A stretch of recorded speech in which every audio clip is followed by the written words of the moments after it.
Hello दोस्तों मेरा नाम है डॉक्टर अंकित सिंह और आज आपके साथ मैं डिस्कस करने जा रहा हूँ ह्यूमरल इम्यूनिटी। ह्यूमरल इम्यूनिटी दोस्तों हमने लास्ट वीडियो के अंदर ऑलरेडी कॉम्प्लीमेंट सिस्टम एक्टिव जो आपको डिस्कस किया था। इससे पहले हम ऑलरेडी 3 पार्ट के अंदर इम्यून सिस्टम का बेसिक डिस्कस कर चुके हैं, structure of immune system discuss कर चुके हैं, कॉम्प्लीमेंट सिस्टम डिस्कस कर चुके हैं। तो इस वीडियो का हमारा मेन क्या है, ह्यूमरल इम्यूनिटी डिस्कस करते हैं।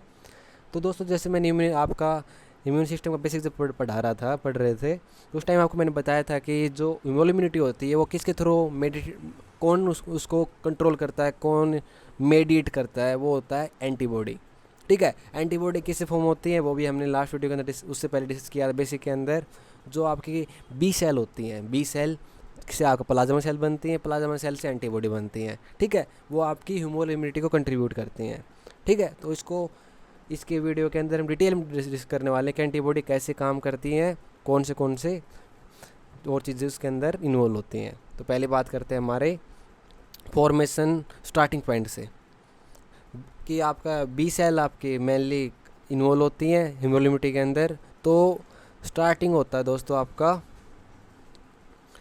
इसका हिमेटोपोइटिक स्टेम सेल से। हिमेटोपोइटिक स्टेम सेल क्या हुआ, किस में कन्वर्ट होती है, शुरू में लिम्फोइड प्रोजेनेटर सेल में कन्वर्ट होती है। लिम्फोइड प्रोजेनेटर सेल आपका किस में कन्वर्ट होती है, बी सेल प्रोजेनेटर सेल में। बी सेल आपका शुरू में क्या होती है, इमेच्योर होती है। इमेच्योर बी सेल और न्यू बी सेल बोल सकते हैं। वो क्या करते हैं बी सेल, वो आपका जो कोर्टेक्स है, go to the cortex area of lymph node के अंदर आपका जो कोर्टेक्स एरिया है वहाँ पर जाती हैं आपकी इमेच्योर बी सेल। ठीक है, ये आपके एक्टिवेशन की बात कर, जैसे कैसे बी सेल एक्टिवेट होती हैं उसकी हम बात कर रहे हैं। फिर हम देखेंगे कि बी सेल से कैसे आपकी कैसे एंटीबॉडी बनती है और एंटीबॉडी का कैसे क्या रोल है। ठीक है, लिम्फ नोड के अंदर चली गई। लिम्फ नोड के जाने के बाद क्या होती है कि जी ये हुई बी सेल दोस्तों, ये वाली हुई आपकी बी सेल। तो बी सेल है ना दोस्तों, ये वाली जो राउंड दिख रही है बी सेल है। तो बी सेल आपका एंटीजन के साथ अटैच होती है, नंबर 1 चीज़। एंटीजन के साथ अटैच होने के बाद ये इंटरेक्ट करती है दोस्तों टी हेल्पर सेल के साथ। T helper cell lymph node के अंदर ही करती है, किसके थ्रू करती है, टी हेल्पर सेल और बी सेल कैसे इंटरेक्ट करती हैं, with the help of CD40 और CD40 लाइगेंड। एक तो ये इसकी आपस में इंटरेक्शन होता है, एक होता है MHC2 और toll like receptor TCR TLR। ठीक है, ये दोनों की वजह से इन दोनों में इंटरेक्ट होता है। इन दोनों के इंटरेक्शन होने की वजह से मैंने जब आपका लास्ट जब पढ़ रहे थे ना स्ट्रक्चर में जब हम टी हेल्पर सेल पढ़ रहे थे तब मैंने बताया था टी हेल्पर सेल का क्या काम होता है, to activate the B cell. हमने उस वीडियो के अंदर पढ़ा था कि डिफरेंट जो type of the T cell है, लिम्फोसाइट है, उनका क्या क्या फंक्शन है वो ऑलरेडी डिस्कस कर चुके हैं। तो आपका जो टी हेल्पर सेल है बी सेल के साथ इंटरेक्ट किया और एक्टिवेशन करवाती हैं बी सेल का। तो क्या होता है कि जो बी सेल है दोस्तों, बी सेल आपका कन्वर्ट हो जाती है दोस्तों प्लाज्मा सेल के अंदर। प्लाज्मा सेल ही आपका सिक्रेट करती है एंटीबॉडी, नंबर 1 चीज़ सिक्रेट एंटीबॉडीज़। ठीक है, तो secrete antibody how there is diversity in antibody, वो हम नेक्स्ट पेज में देखेंगे कि डिफरेंट टाइप की एंटीबॉडी किस बेसिक पे आपकी प्रोड्यूस होती हैं। 5 टाइप की एंटीबॉडी होती है ना, IgG, गमदे से हम याद करते हैं, GAMDE गमदे। ठीक है, 5 टाइप की एंटीबॉडी। तो प्लाज्मा सेल क्या होता है, बोन मैरो में जाते हैं और साइटोपैथोजन पे आपका जाती हैं और वहाँ, ठीक है, और वहाँ पर एंटीबॉडी आपका इंटरेक्ट करती है पैथोजन के साथ और वहाँ पर ही प्लाज्मा सेल आपकी एंटीबॉडीज क्रिएट करती है। सेकंड है बी सेल आपका, या तो मेजर जो बी सेल हैं वो आपकी प्लाज्मा सेल में कन्वर्ट होती हैं, लेकिन आपका कुछ बी सेल आपका मेमोरी बी सेल में कन्वर्ट होती हैं, क्योंकि कुछ ऑर्गेनिज्म की जब फर्स्ट टाइम इन्फेक्शन होता है तो उसके लिए बॉडी के अंदर मेमोरी बन जाती है। जैसे चिकन पॉक्स जिंदगी में एक बार ही होता है, दूसरी बार भी आप इन्फेक्ट होते हो तो क्यों नहीं होता है, because of the memory of the chicken pox for first time जब इन्फेक्शन हुआ था उस टाइम पे मेमोरी बन गई थी, इसलिए आपका सेकंड टाइम आपका इन्फेक्शन नहीं हुआ। वो किसके हेल्प से होता है, बी सेल के हेल्प से होता है। मेमोरी सेल आपका बनाती है बी सेल और वो आपका क्या करता है, for the memory of that antigen. Antigen की मेमोरी के लिए उसका मेन काम होता है मेमोरी सेल का। तो इस तरह से स्टार्टिंग हुआ ह्यूमरल एंटीबॉडी बनती कैसे हैं और मेमोरी कैसे बनती है।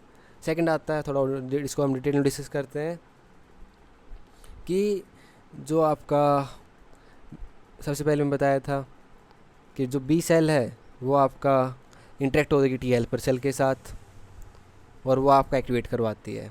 जब आपका ऐसा हो रहा होता है, जब इंटरेक्शन हो रहा होता है, तो एक चीज़ होती है, एक प्रोसेस होता है, उस प्रोसेस का नाम है आपका डिफ्रेंशिएशन एंड प्रोलिफरेशन होता रहता है। तो वो आपका एक बाइसोमेटिक हाइपरम्यूटेशन, मैंने उस लास्ट वीडियो के अंदर कहा था ना कि क्यों इतनी डाइवर्सिटी है, क्यों 5 टाइप की एंटीबॉडी प्रोड्यूस होती हैं, क्यों नहीं एक ही टाइप की एंटीबॉडी प्रोड्यूस होती है। तो वो जो डिफरेंट डाइवर्सिटी है वो कौन सा प्रोसेस है, वो प्रोसेस है सोमैटिक हाइपरम्यूटेशन। सोमैटिक हाइपरम्यूटेशन की वजह से ही आपका डिफरेंट टाइप की एंटीबॉडी बनती हैं। ठीक है, तो इसके बारे में कुछ पॉइंट देखते हैं हम। B cell undergo affinity mutation. ठीक है, नंबर 1 चीज़ ये आपका एक क्लोनल एक्सपेंशन होता है बी सेल के अंदर। इसमें क्या क्या एक्सप्रेस करता है, ये एक्सप्रेस करता है CXCR4 CXCR5। ठीक है, ये आपके जो मेम्ब्रेन के ऊपर क्या क्या एक्सप्रेस करता है वो उनकी बात हुई।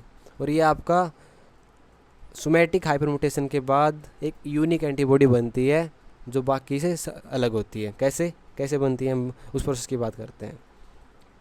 एक तो हुआ कि यार आपका लो एफिनिटी म्यूटेशन होता है आपका बी सेल के अंदर, यह म्यूटेशन होता है।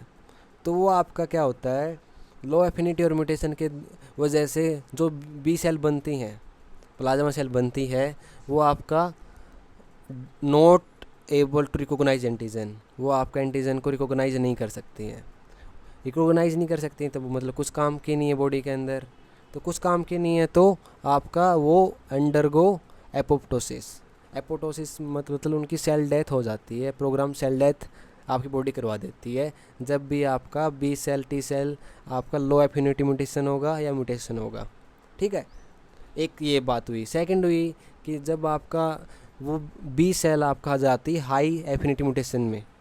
हाई एफिनिटी म्यूटेशन जब भी बी सेल के अंदर होता है तो एक प्रोसेस आता है, वो होता है, वो प्रोसेस क्या है, वो प्रोसेस है आपका क्लास स्विचिंग। क्लास स्विचिंग आपका जब होगा तब जब आपका बी सेल के अंदर हाई एफिनिटी म्यूटेशन होता है।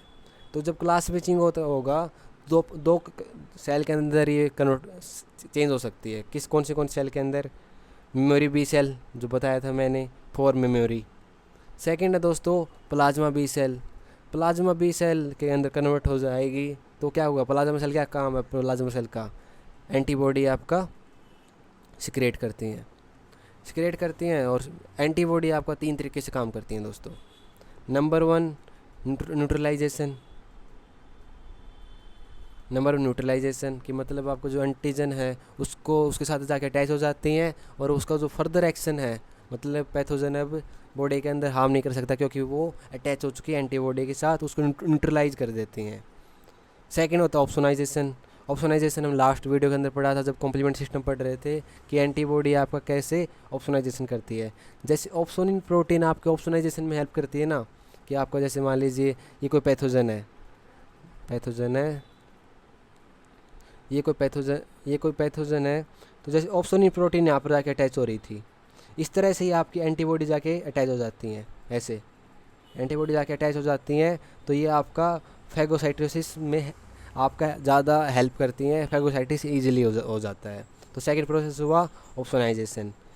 तीसरा लास्ट प्रोसेस आता है दोस्तों जो आपका वो करती है वो आपका कॉम्प्लीमेंट एक्टिवेशन, कि आपका डायरेक्ट आपका ऑप्सोनाइजेशन ना करवाएं, आपको जो ऑप्सोनिन प्रोटीन है ना उनको एक्टिवेट पहले ऑप्सोनिन प्रोटीन को हेल्प करे, एक्टिवेट कर दे और ऑप्सोनिन प्रोटीन आपका जाके ऑप्सोनाइजेशन करवा दे या बाकी जो उसका काम है ऑप्सोनिन प्रोटीन का वो हमने जो लास्ट वीडियो में डिस्कस किया था वो करवा सकती है। तो इस तरह से 3 जो आपका तरीके हैं जिससे आपका एंटीबॉडी काम करती है, न्यूट्रलाइजेशन, ऑप्सोनिन एक्टिवेशन मतलब ऑप्सोनाइजेशन और कॉम्प्लीमेंट एक्टिवेशन। ठीक है, तो इस तरह से आपका एंटीबॉडी 3 तरीके से काम करती है।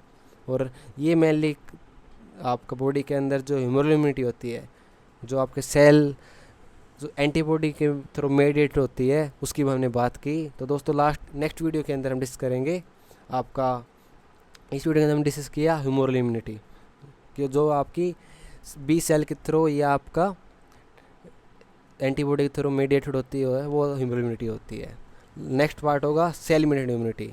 सेल मेडिएटेड इम्यूनिटी होती है जो आपकी टी लिम्फोसाइट, ये बी लिम्फोसाइट की बात की, टी लिम्फोसाइट की वजह से जो जिस तरह से बॉडी के अंदर इम्यूनिटी कंट्रीब्यूट होती है, जिस तरह से सेल आपकी डायरेक्ट इम्यूनिटी को बढ़ाती हैं, वो हम बात करने वाले हैं नेक्स्ट वीडियो के अंदर सेल मेडिएटेड इम्यूनिटी के अंदर। तो दोस्तों होप कि आपको इस वीडियो से हेल्प हुआ होगा और अच्छा आइडिया लग गया होगा कि इम्यूनिटी कैसे काम करती है।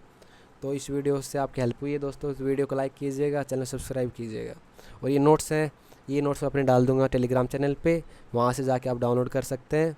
तो वीडियो को देखने के लिए थैंक यू, बाय।